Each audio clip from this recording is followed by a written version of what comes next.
তাহলে আপনার যে করুণা পরমাত্মার আছে, এটা বিশেষ দাস যা বলতে চেয়েছিলেন, আপনাকে এই সত্য জ্ঞান বোঝানোর জন্য এই প্রমাণ উদাহরণ দেওয়া হয়েছে।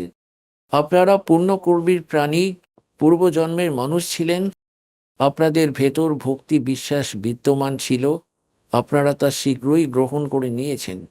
তো আপনাদের ঘরে এখন যে সন্তান আসবে তারা ভগবানের কোটা থেকে আসবে, খুব ভালো হবে। তাদের তো আপনার ভবিষ্যতের জন্য চিন্তা করা দরকার হবে না। যে এবং যে অন্যান্য প্রাণী বর্তমানের মধ্যে আছে, তারা যারা এইরকম যারা পূর্বজন্মে ভক্ত মানুষ ছিল, তারা শীঘ্রই চলে আসবে, এবং যারা কাকভূষণটির মতো হবে তাদেরও পদ্ধতি পরমাত্মা গ্রহণ করেছেন। কি হবে? এক ঘরে তিনজনই দীক্ষা নিয়েছে, একজন নিচ্ছে না। ঠিক আছে, সে তো কাকভূষণের শ্রেণীরই। এখন তার জন্য মালিক কি দয়া করেছেন, ঘরে আরতি চলবে, কেউ মন্ত্র করবে এইদিকে বসে, কেউ করছে ওইদিকে বসে, সৎসঙ্গ চালাবে, না চাইলেও দেখবে, অবশ্যই শুনবে।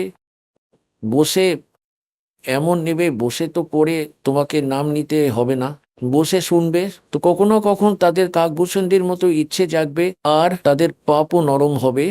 এখন আপনি যে ভিডিওটি দেখলেন এটা সন্ত রামপালজি মহারাজজির জ্ঞানের অংশ মাত্র। অধিক তথ্য জানার জন্য সাবস্ক্রাইব করুন সন্ত রামপালজি বাংলা সৎসঙ্গ ইউটিউব চ্যানেল।